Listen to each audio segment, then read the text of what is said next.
Welcome to the Robert Inventor channel on YouTube. And I'm Robert, and this is Bounce Metronome, and this is the second part of this video on relaxation and enjoyment in metronome technique.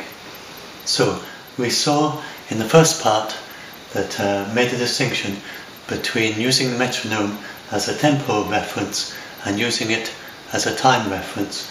And when you're using it for time, then the focus is on precision of timing in a relaxed and effortless fashion.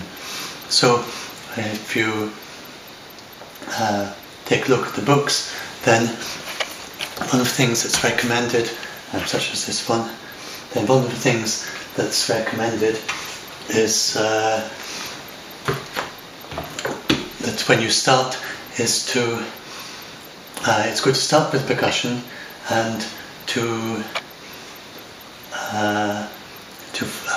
focus on playing exactly in time with the metronome. That's how you access this millisecond level of precision, as you play in the pocket with the metronome, where later on you're going to be playing in different places in the beat, but that's where you get the precision from.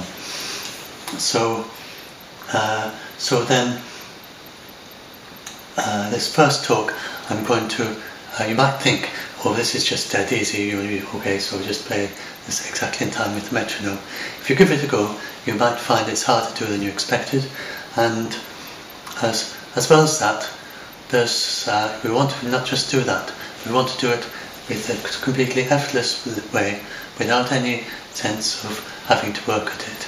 And because any effort and tension and even having extra thought involved, wrapped up in it, that's not going to help with metronome, with your technique. And so we want to look at ways of doing this, and also there may be ways of going beyond even what you thought was playing in the pocket to an even higher level of precision than you thought was possible. So these are the sort of things we're going to be looking at.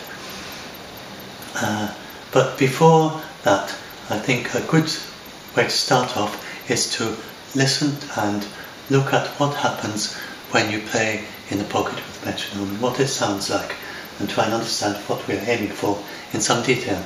And so if I set the metronome going, first thing I want you to notice is that when I hit the beat exactly, then the click vanishes. Out now scale, out now it vanishes. Now if I'm out of it, then you can hear it quite clearly. So when you hit the click exactly, then the metronome click vanishes. So we know that that is an illusion, of course. The metronome hasn't literally stopped playing at that point. There's nothing, it wasn't set to go silent or anything like that. It just was an illusion that it vanished. And so in a way, we're like magicians. So we are magically making the metronome click vanish. And it's like a magic trick, so you probably know like famous magic illusions. And just for the sake of pronouns, usually a magician is a man and it's a lady, though it can be either. And so anyway, and nowadays it can often be a little more than just a door on the stage, and hardly much more than that. And the magician, he opens the door, and the lady steps inside, and then he shuts the door and opens it, and hey presto, the lady has vanished. And we know that she is still alive and breathing and visible. He hasn't literally made her vanish, but somehow, through his technique or whatever it is that he does, then he has created the illusion that she has vanished. So now, if some of you may be magicians who are watching this, I don't want to know how this is done. It's a pleasant illusion. But in the case of the metronome, we do want to understand how this illusion happens, because that will help us to do what we're wanting to do. So, and one analogy that is often made is with the pitch domain. So in the domain of pitch, you have, when you play a chord, then it's the simplest chord, a two-note chord, a dyad. Then you have the two notes, and then you have on top of that something that isn't in either of the notes individually. You have the harmony that comes out of that. And in terms of psychoacoustics, there's also an awful lot more going on. Psychoacoustic is the study of how human beings perceive sound. And so you hear the difference tone, which is way below the pitch of either of the notes. If you listen carefully, you can hear the summation tone, which is above them. You can hear, you may hear beating partials, so kind of wow, wow, wow effect when you put the two notes together. And then very high up in the pitch spectrum, you may hear a whole lot of pitching, of beating partials that are playing in different numbers of beats per second together as a kind of polyrhythm, and which you may be more likely hear as a kind of roughness or smoothness. So there's all that going on in when you combine the two notes together, and none of that is in either of the notes individually. And it's quite an interesting question. How does all this stuff that's going on in psychoacoustics relate to the harmony, which is comparatively, in some way, simple thing that's coming out of the two notes? And there's people research into it, but I'm not sure that there are any clear answers to that. Though our ideas are, for instance, Paul Ehrlich with his harmonic entropy, which is trying to study what intervals we sound harmonious to us. But anyway, so that's what happens to the pitch domain. Something very similar happens in the time domain. So in the time domain, and now where this comes up very often is in orchestral music, an orchestral composer, and you have all the instruments of the orchestra. So you have, the bassoon and the violin and the tuba and the timpani and whatever it is. And you would think, oh, there's loads and loads of different instruments, but as the composer is always looking for new sounds, so he'll combine these instruments together so that you have two instruments playing together.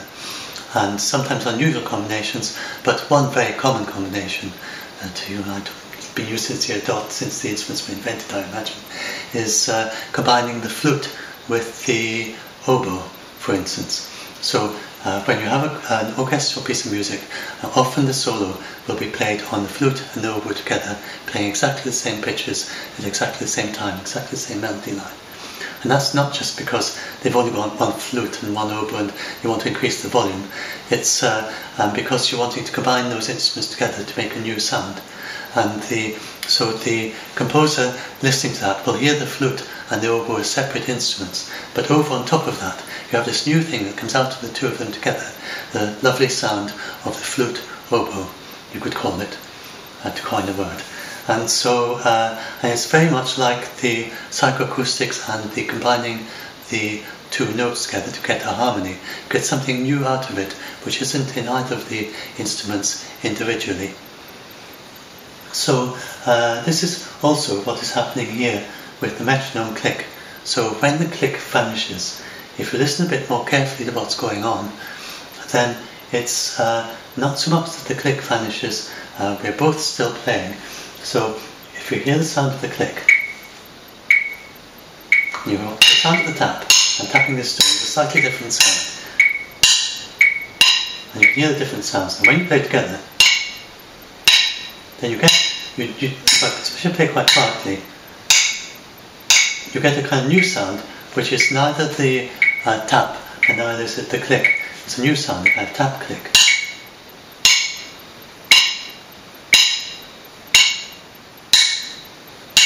So it's not strictly speaking that the metronome click has vanished, it's more that you've created a new sound by merging with the metronome click. So that is quite useful to listen to it that way in order to help achieve the objective of the vanishing click. We can still call it the vanishing click because that's the kind of illusion that you get from it. But really we are aiming for a merge. And we're going to look into this in some more detail. But that was just the main thing that I wanted to say in this, is to point out that we are aiming for a merge, a merging of the sound. And that is our focus. And I think I'll talk about, I'll stop this video section quite soon, so I'll talk about what I was going to say next in the next video. So But I'm just going to give you one little exercise straight away that you can do. Now we're not going to try merging with the click right away. We're going to come to that gradually because we want this to be completely effortless. Unless you can do it in completely effortless fashion, you can try doing that right away. But if there's any effort, any thought involved, then don't do that yet. So I'm just going to show what you can do is you can just alternate with the metronome. So you roughly alternate, but not in a very precise way. It's not precision isn't the aim here, it's relaxation. And you can let yourself drift a bit if you like as well. So I'm getting a bit closer to it and then you might eventually hit it. You know, that was also alright as well. So just let yourself play somewhere in the middle. You're not trying to hit it particularly, but just roughly alternating with the metronome. Don't worry if you drift a bit. So that's a very easy, relaxing thing. And even if you've practiced with the metronome for years, then that could be quite a good way to try and reboot and make a fresh start with relaxation. And if you're beginning with the metronome, like you're the percussionist or the pianist who's having a lot of trouble playing with the metronome at all, that's quite a good way to start. And you can start with a percussion like I've got. Anyway, I think I'll break this video off. I want to keep it very short, and the next I'll start talking about a little bit more about technique and begin to learn how we can make the metronome click vanish. So this is part of the so this is the next video in the playlist. And once again, here I'm in.